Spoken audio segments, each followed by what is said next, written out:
Hello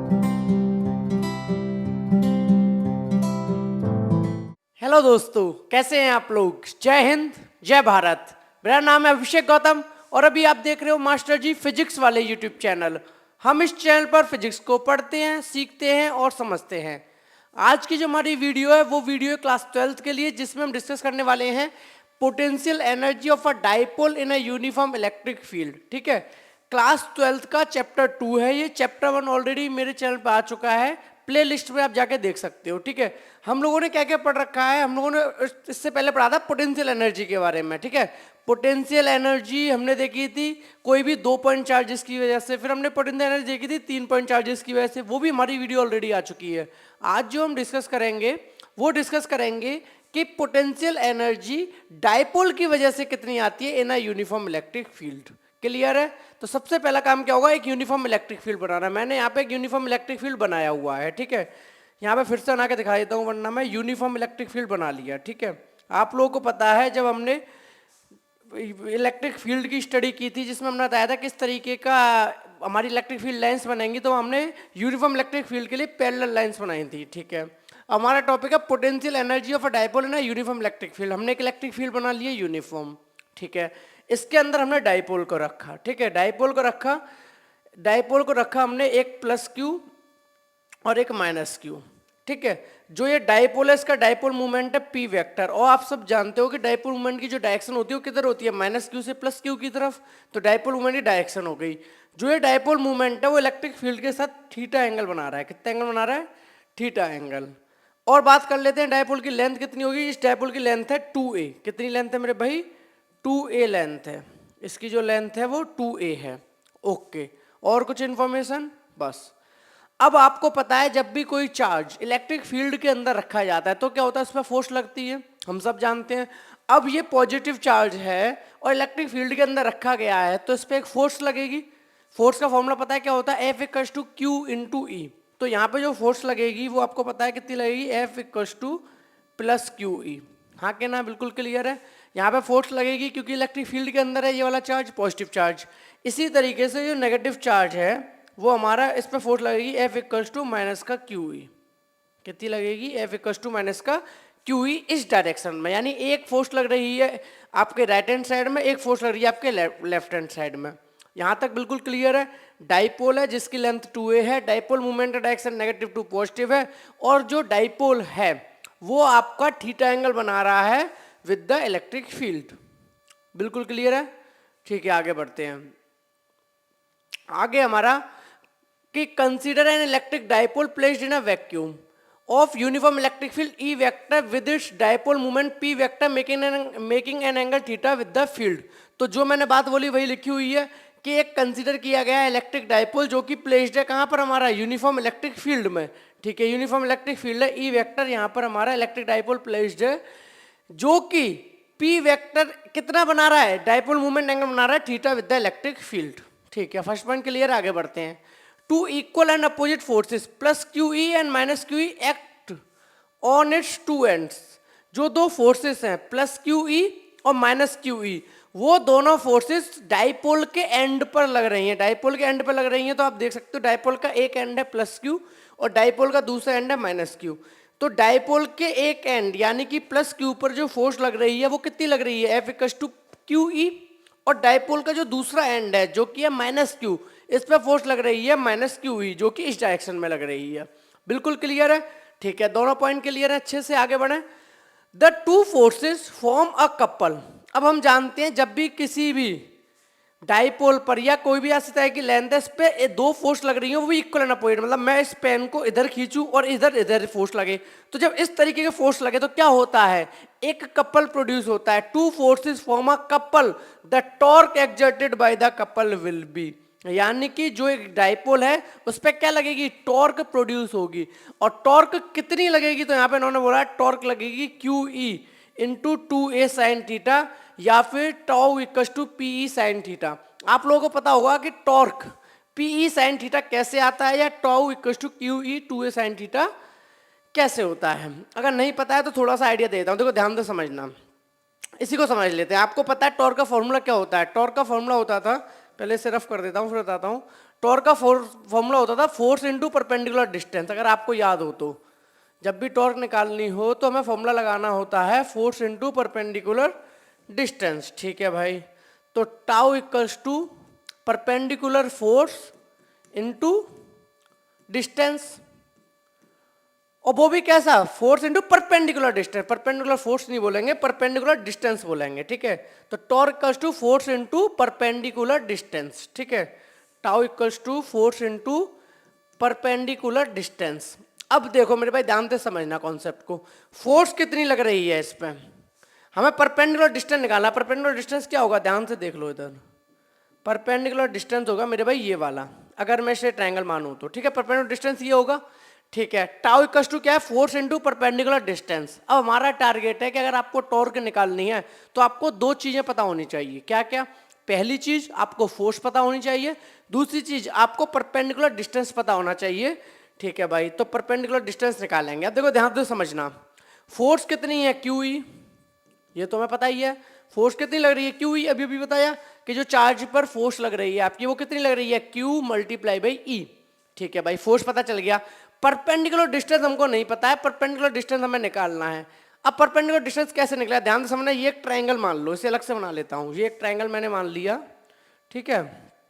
ये एक triangle मान लिया, जो यहाँ बना हुआ वो यहाँ मान लिया, ये थीटा एंगल है, ठीक है। ये परपेंडिकुलर। अब आपको पता है परपेंडिकुलर सामने वाली क्या होती है, हाइपोटेनियस, ठीक है। हाइपोटेनियस हो गई, और ये होता है बेस, ठीक है भाई, ये बेस हो गया। अब ये तो आपको निकालनी ही है लेंथ, परपेंडिकुलर डिस्टेंस तो लेंथ निकालनी है। क्या हाइपोटेनियस को मैं 2a बोल सकता हूं, क्या मैं जो ये हाइपोटेनियस मैंने बनाई है इसको 2a बोल सकता हूं, हाँ कि ना। देखो 2a क्यों बोल सकता हूं, क्योंकि आप लोग देख सकते हो माइनस क्यू से प्लस क्यू तक का डिस्टेंस क्या होगा, लेंथ ऑफ द डायपोल, और लेंथ ऑफ द डायपोल कितनी होती है 2a। तो क्या मैं h इक्वल्स टू 2a बोल सकता हूं। तो अगर मैं फॉर्मूला लगाऊं साइन थीटा, क्या लगाऊं, साइन थीटा। हम सब जानते हैं साइन थीटा क्या होता है, p upon H. Sine theta क्या होता है, p अपॉन एच। और परपेंडिकुलर डिस्टेंस हमें कैलकुलेट करना है, तो हम क्या कर सकते हैं, साइन थीटा को एज इट इज लिखा रहने दें, p को एज इट इज लिखा रहने दें, h की जगह लिख दूं मैं 2a। क्या लिख दूं, 2a, क्योंकि डायपोल की लेंथ 2a है। तो क्या यहां से pa की वैल्यू 2a साइन थीटा आएगी कि नहीं, हाँ या ना। बात समझ आ रही है। जो यहाँ पे परपेंडिकुलर डिस्टेंस हो कितना आ जाएगा, 2a साइन थीटा। तो जब perpendicular distance 2a sine theta हो जाएगा तो फॉर्मूला पुट कर दो, QE into 2a sine theta. तो आप देख रहे हो क्या, टाउ की वैल्यू यानी torque equals to QE multiply by 2a sine theta आया या नहीं आया, बिल्कुल क्लियर है। तो क्या बोल सकता हूं, टॉर्क इक्वल्स टू होता है QE into 2a sine theta, clear है। तो जिन बच्चों को नहीं पता था उनके लिए मैंने ये स्टेप बताया है, वरना तो आपको याद रखना है, पहले भी ऑलरेडी डेरिवेशन हो रखा है कि भाई torque equals to QE into 2a sine theta होता है, ये आपको पता होना चाहिए। इसीलिए डायरेक्ट पुट कर दिया था tau equals to QE into 2a sine theta. समझ आ गया क्यों डायरेक्ट पुट कर दिया था, ड्राइव करके मैंने वहां दिखा दिया। तो torque equals to force into perpendicular distance, force था QE, परपेंडिकुलर डिस्टेंस था 2a साइन थीटा, ठीक है भाई। अब आपके मन में आएगा सर P साइन थीटा कैसे बन गया, वो बता दो। अब हम सब जानते हैं Q और 2a मल्टीप्लाई होके क्या बनता है, Q इंटू 2a। क्या मैं इसको P बोल सकता हूं, Q इंटू 2a को क्या मैं P बोल सकता हूं। तो Q इंटू 2a मैंने P लिख दिया, E एज इट इज लिख दिया, sine theta as it is लिख दिया। तो एक और नया फॉर्मूला आ गया, tau equals to PE sine theta. नया फॉर्मूला नहीं आया, नए तरीके से एक्सप्रेस कर दिया। या तो बोलो tau equals to QE into 2a sine theta, या फिर बोलो tau equals to PE sine theta. बिल्कुल यहाँ तक क्लियर है, ठीक है। हम लोग क्या कैलकुलेट करने वाले हैं उसे भूल मत जाना। हम लोग क्या कैलकुलेट करने वाले हैं आपको अच्छे से पता है, हम लोग कैलकुलेट करने वाले हैं पोटेंशियल एनर्जी। क्या कैलकुलेट करने वाले हैं, पोटेंशियल एनर्जी, जो कि डायपोल की होगी यूनिफॉर्म इलेक्ट्रिक फील्ड में। अभी मैंने सिर्फ टॉर्क निकाला है। टॉर्क किसका निकाला है, जो कि डायपोल मूवमेंट, डायपोल रखा हुआ है हमारा एक्सटर्नल इलेक्ट्रिक फील्ड में। डायपोल मूवमेंट क्यों निकाला है, वो हमने टॉर्क क्यों निकाला है, क्योंकि टॉर्क उस पर लग रहा है। टॉर्क क्यों लग रहा है, क्योंकि वहाँ कपल ऑफ फोर्सेस एक्ट कर रही हैं, और कपल ऑफ फोर्सेस जब एक्ट करती हैं तो टॉर्क प्रोड्यूस होता है। और टॉर्क की जो वैल्यू निकल के आई है वो कितनी निकल के आई है, PE साइन थीटा।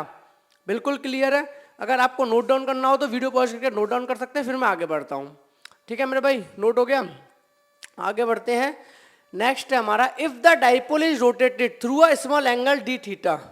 जो डाइपोल है आपका, जो कि आपने यूनिफॉर्म इलेक्ट्रिक फील्ड में बनाया था इस तरीके से, ये आपका यूनिफॉर्म इलेक्ट्रिक फील्ड है, इसमें आपने डाइपोल रखा हुआ है, ठीक है। यहाँ प्लस Q है, यहाँ पे माइनस Q है, ठीक है। अब आपने इसको रोटेट कर दिया थोड़ा सा डी थीटा, कितना रोटेट कर दिया, डी थीटा, थोड़ा सा रोटेट कर दिया डी थीटा, तो क्या होगा, if the dipole is rotated through a small angle d theta against the torque acting on it, जो उस पर टॉर्क लग रही है उसके अगेंस्ट, ठीक है, उसके विरुद्ध, तो यानी टॉर्क लग रही है इस तरफ, मैंने स्मॉल थीटा एंगल किया इस तरफ, टॉर्क किधर लग रही है इस तरफ, और मैंने किधर किया इस तरफ, ठीक है, वही बोला गया, if the dipole is rotated through a small angle d theta against the torque acting on it then the small work done is, तो जब भी आप टॉर्क के अगेंस्ट कुछ करोगे, फोर्स लगाओगे, तो छोटा सा वर्क होगा, डी थीटा एंगल को मूव कराने के लिए, तो कितना निकलेगा वो छोटा सा वर्क, तो वो निकलेगा डी डब्ल्यू equal to tau d theta. आप लोगों को पता है वर्क डन इक्वल टू क्या होता है, फोर्स इनटू डिस्प्लेसमेंट, तो टॉर्क एक तरह की फोर्स है और डी थीटा एंगुलर डिस्प्लेसमेंट है, तो आपको पता चल गया डी डब्ल्यू equal to force into displacement. अब आपको टॉर्क की वैल्यू पता है, अब ये भी निकाली, तो क्या मैं टॉर्क की वैल्यू पुट कर सकता हूँ, बिल्कुल कर सकता हूँ।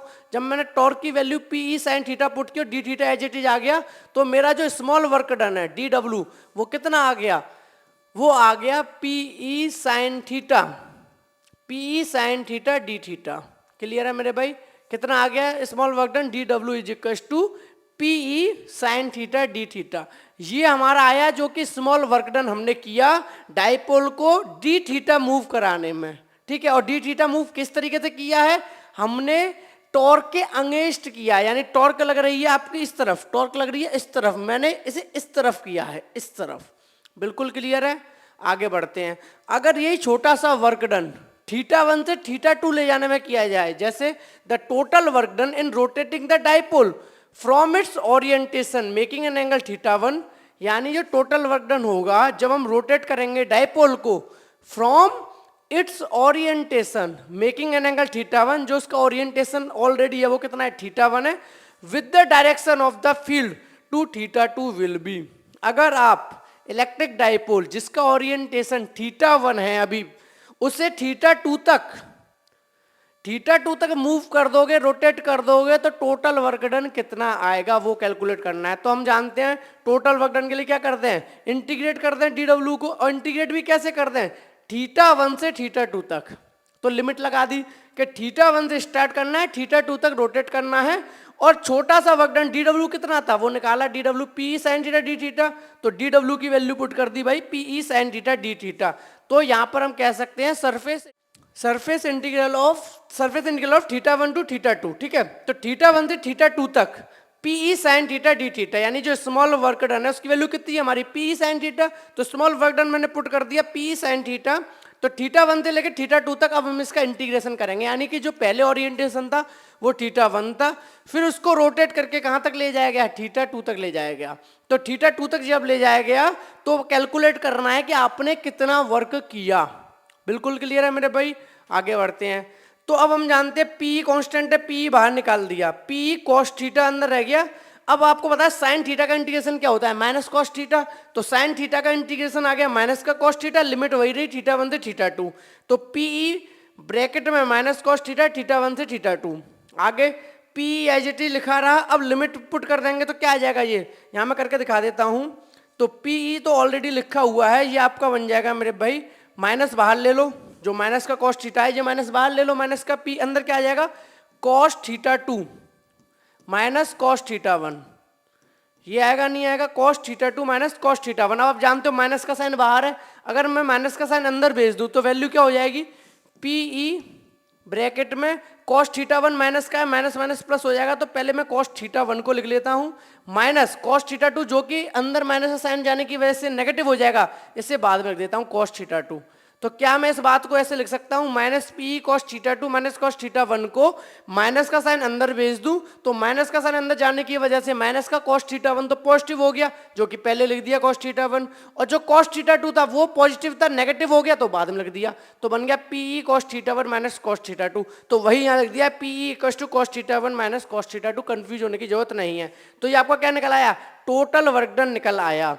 टोटल वर्क डन किसके लिए निकल आया, टोटल वर्क डन निकल आया जब आपने थीटा 1 एंगल से थीटा 2 एंगल तक डाइपोल को क्या किया, रोटेट किया, ठीक है, मूव कराया। तो जब मूव कराया थीटा 1 से थीटा 2 तक, तो जो आपने वर्क किया वो इतना किया, P cos theta 1 minus cos theta 2। बिल्कुल क्लियर है, इतना वर्क किया। अब आप जानते हो कि जितना भी वर्क किया जाता है किसी भी बॉडी पे, वही वर्क स्टोर हो जाता है एज अ पोटेंशियल एनर्जी। तो क्या यहाँ हम कह सकते हैं कि यही हमारा पोटेंशियल एनर्जी की तरह स्टोर हो जाएगा? तो ठीक है, this work done is stored as the potential energy U of the dipole.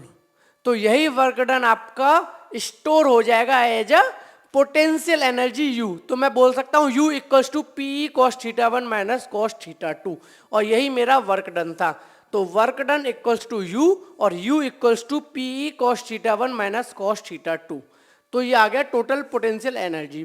बिल्कुल क्लियर है मेरे भाई? फिर से बता देता हूं, जो ये पोटेंशियल एनर्जी आई है जो कि इसमें स्टोर हुई है या जो वर्क किया गया वो किसके लिए किया गया है? थीटा 1 से थीटा 2 एंगल तक रोटेट कराने में। जब थीटा 1 एंगल पे पहले से ओरिएंटेड था, आपने उसे क्या किया? थीटा 1 से थीटा 2 तक पहुंचा दिया। तो कितना वर्क किया? वो वर्क किया P cos theta 1 minus cos theta 2, और जितना वर्क किया वही वर्क उसमें स्टोर हो जाता है एज अ पोटेंशियल एनर्जी। बिल्कुल क्रिस्टल क्लियर है मेरे भाई? कोई भी डाउट हो कमेंट सेक्शन में कमेंट करके बता सकते हो। आगे बढ़ते हैं। If initially the dipole oriented perpendicular to the direction, अगर ये कर रहे हैं कि अगर मान लो इनिशियली जो डाइपोल है वो परपेंडिकुलर डायरेक्शन में है ऑफ द फील्ड, तो थीटा 1 कितना होता है? 90। यानी इनका कहने का मतलब है कि ये यूनिफॉर्म इलेक्ट्रिक फील्ड तो है ही, यानी डाइपोल पहले से ऐसे रखा हुआ है, ऐसे रखा हुआ है, यूनिफॉर्म इलेक्ट्रिक फील्ड में रखा हुआ है। फिर आप इसका तो थीटा 90 हो जाएगा, थीटा 1, फिर उसके बाद इसे रोटेट किया है तो क्या होगा? Initially the dipole is oriented perpendicular to the direction of the field, it means theta 1 equals to 90, and then brought to some orientation making an angle theta, और इसे ले जाया गया किसी को ओरिएंटेशन में जिसपे कि एंगल कितना बनना है? थीटा, ऐसे बोल सकता हूं मैं। अब एंगल बन रहा है थीटा, क्लियर है? इसके साथ इलेक्ट्रिक फील्ड के साथ theta with the field, theta 2 कितना हो गया? Theta, then the potential energy of the dipole will be, तो पोटेंशियल एनर्जी डाइपोल की होगी, कितनी होगी पोटेंशियल एनर्जी डाइपोल की? U equals to minus p e cos theta. कितनी होगी? Minus p e cos theta. Cos theta, theta 1 क्या लगा दोगे? 90 लगा दोगे। कॉस 90 क्या हो जाएगा? कॉस 90 आपका, कॉस 90 क्या हो जाएगा? 0 हो जाएगा। तो P माइनस का कॉस थीटा 2, कॉस थीटा 2 क्या माना है? थीटा 2 आपने थीटा माना है, तो minus p e cos theta, यानी कि हम इसे बोल सकते हैं U इज इक्वल्स टू, अब आपको पता है जब भी दो क्वांटिटी कॉस थीटा के टर्म में लिखी जाती है, पी ई कॉस थीटा, तो ए बी कॉस थीटा क्या होता है? डॉट प्रोडक्ट, तो उन्होंने वही लिख दिया माइनस का P vector dot E vector. लेकिन ये कंडीशन सिर्फ और सिर्फ तब के लिए है कि U equals to minus p e cos theta या U equals to minus p e, जब आपका इनिशियली जो डाइपोल है वो इलेक्ट्रिक फील्ड के परपेंडिकुलर रखा गया है। तो जब आपका डाइपोल इलेक्ट्रिक फील्ड के परपेंडिकुलर रखा गया है और परपेंडिकुलर रखने के बाद आपने उसकी ओरिएंटेशन को चेंज किया है, आपने उसकी पोजीशन को चेंज किया है थीटा एंगल तक, तो आप कहोगे कि कितना वर्क हुआ? तो आप बताओगे कि उसमें जो वर्क हुआ वो वर्क हुआ minus p e cos theta, यानी कि माइनस का P vector dot E vector. बिल्कुल क्लियर है? तो ये कब है? जब इनिशियल कंडीशन डाइपोल की कैसी है? परपेंडिकुलर है। परपेंडिकुलर से फिर इसे रोटेट किया है एट एंगल थीटा, तो माइनस पी कॉस थीटा। बिल्कुल क्लियर है? आगे बढ़ते हैं। अब कुछ हम स्पेशल केसेस देखेंगे, इसके स्पेशल केसेस किसके?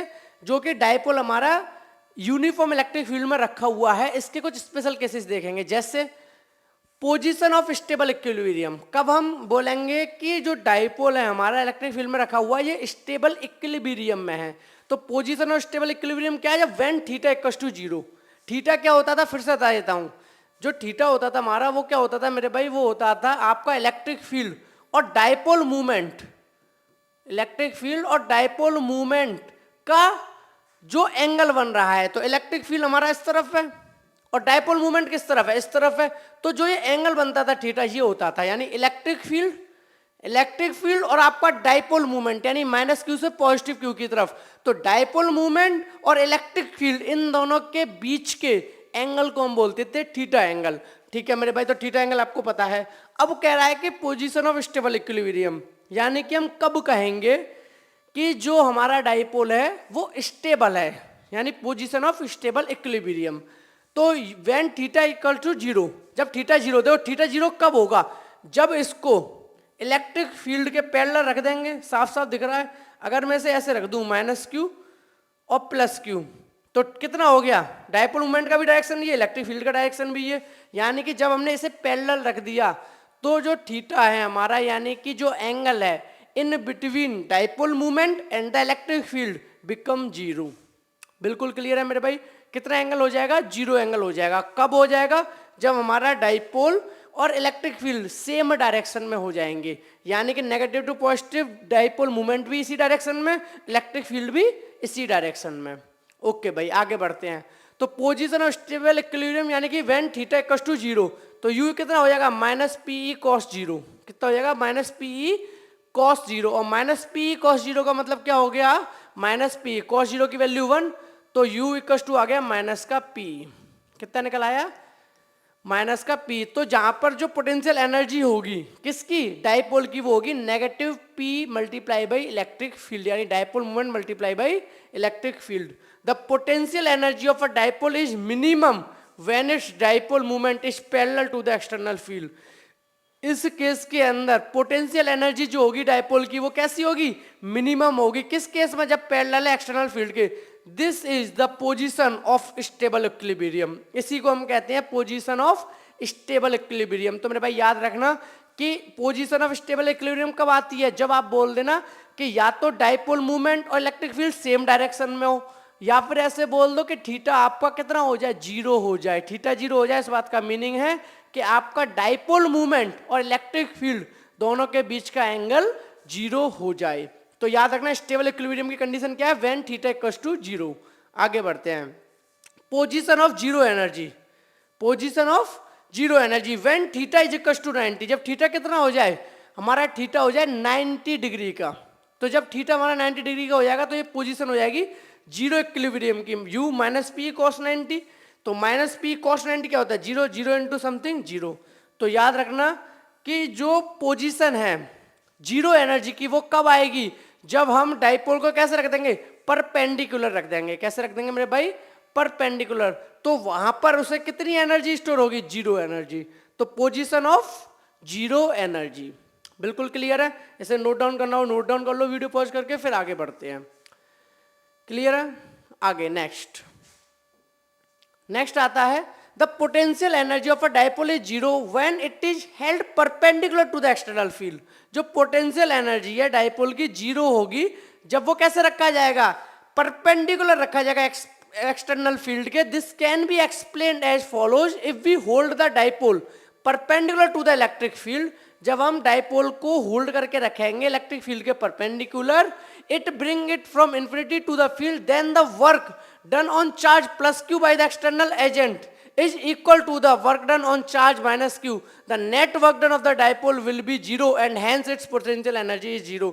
यानी ये कह रहे हैं कि जो प्लस क्यू को चार्ज को लाने में जितना वर्क करना पड़ेगा और माइनस क्यू चार्ज को लाने में जितना वर्क करना पड़ेगा, वो वर्क इक्वल अमाउंट में होगा। और वर्क इक्वल अमाउंट में होने की वजह से, ठीक है, क्या हो जाएगा, कैंसिल आउट हो जाएगा। इक्वल वर्क डन और minus Q, the net work done on the dipole will be zero and hence it's potential energy is zero. और जो आपका डायपोल है उसकी पोटेंशियल एनर्जी क्या होगी, जीरो होगी। आपको मोटा मोटा ये याद रखना है कि जीरो पोटेंशियल एनर्जी की कंडीशन क्या है, तो आप याद रखना जब थीटा 90 डिग्री होता है, या फिर ऐसे बोलना कि जब आपका डायपोल परपेंडिकुलर हो किसके, इलेक्ट्रिक फील्ड के, तो वो जो पोजीशन होती है उसे हम बोलते हैं position of zero potential energy, या पोटेंशियल एनर्जी इज जीरो। बिल्कुल क्लियर है मेरे भाई, आगे बढ़ते हैं। पोजीशन ऑफ अनस्टेबल इक्विलिब्रियम, एक आपने पढ़ी पोजीशन ऑफ जीरो एनर्जी, फिर आपने पढ़ी पोजीशन ऑफ स्टेबल इक्विलिब्रियम। अब बात हो रही है पोजीशन ऑफ अनस्टेबल इक्विलिब्रियम, यानी कि जो पोजीशन है क्या रखें हम डायपोल की जिसे हम बोल सकते हैं कि ये अनस्टेबल इक्विलिब्रियम है। तो जवाब है when theta is 180। Theta is 180 का मतलब क्या है, जब हमारा डायपोल मूवमेंट और आपका डायपोल मूवमेंट और इलेक्ट्रिक फील्ड के बीच में एंगल कितना हो, 180। यानी कहने का मतलब अगर आपका इलेक्ट्रिक फील्ड इस डायरेक्शन में है तो आपका डायपोल मूवमेंट पी वेक्टर इस डायरेक्शन होना चाहिए। इस केस में थीटा होता है 180 और इसी को हम कहते हैं पोजीशन ऑफ अनस्टेबल इक्विलिब्रियम। क्या बोलते हैं मेरे भाई, ये पोजीशन होती है डायपोल की अनस्टेबल इक्विलिब्रियम की। क्लियर है? जब थीटा 180 हो, वैल्यू पुट करेंगे minus P cos theta minus P cos 180, और कॉस 180 की वैल्यू क्या होती है? नेगेटिव, तो यू इक्वल्स टू एक माइनस पहले से है पीई, कॉस 180 की वैल्यू -1, तो यू इक्वल्स टू कितना आ गया मेरे भाई? पीई आ गया। तो इसे हम बोलेंगे कि अनस्टेबल इक्विलिब्रियम की पोजीशन ऑफ अनस्टेबल इक्विलिब्रियम। आपको तीनों ही पोजीशन, तीनों ही स्पेशल केस याद रखने हैं। यानी कि पहले तो आपको याद ये रखना है कि जो ये डाइपोल होता है उसमें कितनी पोटेंशियल एनर्जी होती है। फिर आपको याद ये रखना है कि जो डाइपोल होता है उससे कब हम कहेंगे किस पोजीशन में इसकी स्टेबल इक्विलिब्रियम है। फिर याद रखना है कि जो डाइपोल है उसे किस कंडीशन में रखे जब हम कहेंगे कि इसकी जीरो पोटेंशियल एनर्जी। और फिर आपको याद रखना है कि डाइपोल को किस कंडीशन में रखें जो हम कह सकें कि उसकी अनस्टेबल इक्विलिब्रियम है। बिल्कुल क्लियर है मेरे भाई? यहां तक किसी भी तरह का कोई भी डाउट हो तो कमेंट सेक्शन में कमेंट करके बता सकते हो। एक बात और याद रखना कि जो पोटेंशियल एनर्जी मैक्सिमम होती है डाइपोल की, the potential energy of a dipole is maximum when its dipole movement is anti parallel to the external field. यानी जब आपका डाइपोल मूवमेंट क्या हो? एंटी पैरेलल हो किसके? इलेक्ट्रिक फील्ड के, तो बोला जाता है कि वो मैक्सिमम पोटेंशियल एनर्जी इस पे होती है। This is the position of unstable equilibrium. यानी कि या तो याद रखना है कि जो अनस्टेबल इक्विलिब्रियम की पोजीशन है उस टाइम पर आपके पास पोटेंशियल एनर्जी ज्यादा होगी, या पोटेंशियल एनर्जी ज्यादा कब होती है? जब आपका अनस्टेबल इक्विलिब्रियम होता है, यानी कि थीटा इज इक्वल्स टू 90 होता है। थीटा इक्वल्स टू 90 होता है, थीटा इक्वल्स टू 180 होता है। थीटा इक्वल्स टू 180 होता है। इस बात का मीनिंग है कि डाइपोल मूवमेंट और इलेक्ट्रिक फील्ड दोनों एंटी पैरेलल हैं। कैसे हैं? Anti parallel. अगर एक इस डायरेक्शन में तो दूसरा इस डायरेक्शन में। क्लियर है? आई होप आपको ये कॉन्सेप्ट समझ आ गया होगा। अगर किसी भी तरह का कोई भी डाउट हो तो आप मुझे कमेंट सेक्शन में कमेंट करके बता सकते हैं। मिलते हैं फिर अपन नेक्स्ट वीडियो में अपने नए कॉन्सेप्ट के साथ। Thank you so much.